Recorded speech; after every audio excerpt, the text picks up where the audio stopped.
kulankan wada tashiga ayaa ku saabsanaa sidii golaha wasiirada ay u gorfayn lahaayeen dardargelinta qorshe howleedka xukuumadda iyo sidii qorshayaasha wasaaradaha ay u noqon lahaayeen kuwa midaysan oo ka turjumaya barnaamijka xukuumadda ee nolol iyo nabad, xoojinta barnaamijyada isku xirka bulshada iyo dowladda, isla markaana loo diyaarin lahaa hanaanka dowlad wanaag iyo isla xisaabtanka oo adeegida bulshada Soomaaliyeed iyo diyaarinta qorshe howleedka xukuumadda ee 90 cisho ee soo socota.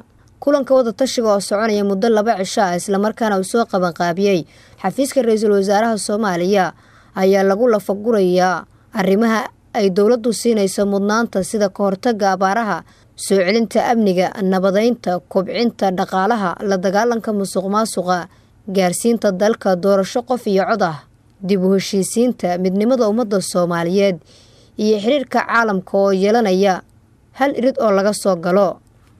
ra'iisul wasaaraha xukuumadda federaalka Soomaaliya Mudane Xasan Cali Khayre oo furay kulanka wada tashiga ayaa sheegay in golaha wasiirada looga fadhiyo inay u adeegaan shacabka Soomaaliyeed, taasna ay tahay fursad ay ku sameyn karaan taariikh wanaagsan.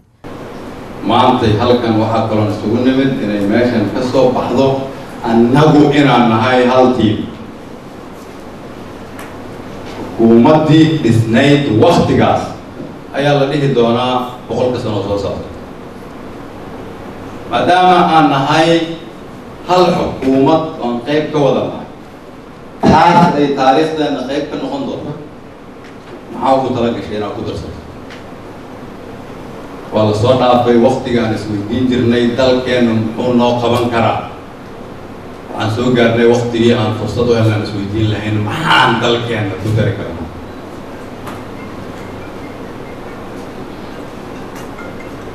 halkan waa inay marka ka soo baxdaa waxaan nahay isku tiim, waxaan diyaar u nahay kow inaan diidno cid walba oo naga leexinaysa dariiqa aan ku socono. in la ilaalaabo musuqmaasuq dalka lagu sameeyo waxaan ogolahay inaan saaxiibo ku waayo waa inaan idhaahdo. qabyaaladda waxaan ka doortay Soomaalinimada waa inaan idhaahdo. oo dadkan Soomaaliyeed oo dhibaataysan oo halkan gaadidu meel walba ay ku disho 30 sano ayaan isku soo daynay noocyo hore inaan ku dhaqanno. golaha wasiirada waxaan ka codsanayaa bal sanad aan meel kale isku dayna inaan aado, sanad aan qaab kale u fikirno, sanad aan si kale u shaqayno, sanad aan is aaminno, sanad aan shakiga iska dhaafno, sanad yaanan isxamanin, sanad yaanan islaalaabin, sanad aan ilaahay ka cabsiga badinno, sanad aan dalkeena jeclaanno, sanad aan annagu isjeclaanno. bilowga arrinkaas ayaan maanta fursad u haysanaa. waxaan rajeynayaa inay noqoto 2 maalmood oo khayraysan haddii la yidhaahdo. Mudane Xasan Cali Khayre ra'iisul wasaaraha xukuumadda federaalka Soomaaliya oo ka hadlaya muhiimadda ciidanka ayaa xusay inay laga maarmaan tahay in la garab istaago ciidanka qalabka sida, isaguna uu diyaar u yahay in ciidamada uu ugu tago goob kasta xitaa haddii uu ku weynayo naftiisa. qiimaha ciidankana ay wax kasta ka muhiimsan tahay. maxaa u gashiin militariga Soomaaliya inaad siisaan? maxaa u gashiin inaad dowlad wanaag u keentaan, mushaarkoodana aad bixisaan? waxaad u gashiin inaad niyadda ka taageertaan? mise waxaad u gashiin inaad u difaacdaan dalka sida ay diyaar u yihiin inay difaacaan? ma u gashiin inaad bixisaan ultimate sacrifice sida ay diyaar u yihiin dalkooda inay ugu dhintaan? diyaar ma u tihiin idinkaa hogaamiya? inaan u istaaganahay, diyaarna u ahay inaan u dhinto dalkii. haddii wiilasha Soomaaliyeed oo dagaalka kula jira shabaabka ay iiga yeeraan, waa maqlaysaan wasiirada halkan fadhiya difaaca, ay iiga yeeraan safka hore oo difaaca, waxaan idin ballan qaadaa inaan diyaar u ahay inaan la istaago. waxay kalifaysaa soo maaha inaan nafteyda ku waayo, wallaahi waa idin dhaaranayo diyaar baan.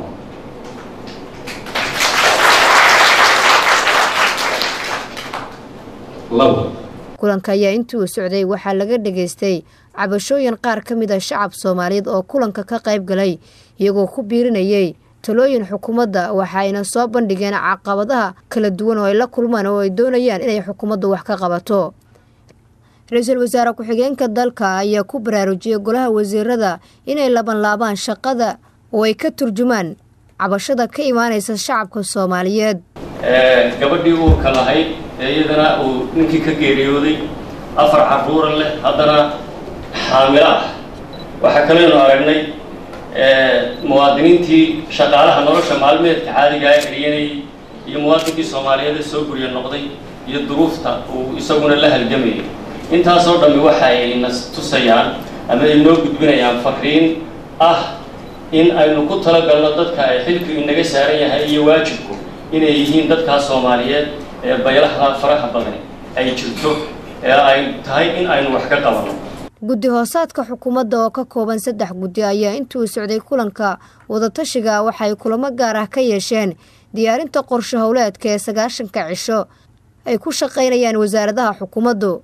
Ra'iisul Wasaaraha Xukuumadda Federaalka Soomaaliya Mudane Xasan Cali Khayre oo gabagabadii kulanka mar kale la hadlay golaha wasiirada ayaa tilmaamay in kulankan wada tashiga ee golaha wasiirada dhexdooda ay yeelanayaan uu yahay mid ka turjumaya isbeddelka ka dhacay dalkeena. taas waxay tusaale u tahay wixii maanta meeshan ka dhacay haddii cid rabta inay ku quus qaadan karto wixii ay noo sheegayeen ma suurtoobayso inay halkan ka suurta gashay maanta. waxaynu yiraahdeen ma sameynaysaan qorshe sanadeed wasiiradu ma soo gudbinayaan dhaqan ma ahan haddii ay shaki ka qabeen maanta tusaale u waxaan ku faraxsanahay horta inaan isu nimid oon isbaranay waxyaabo badan oo muhiimana aan ka wada hadalnay. waxaan rajaynayaa inay noqoto bilowgii isbeddelka dalkan haddii Ilaahay yiraahdo.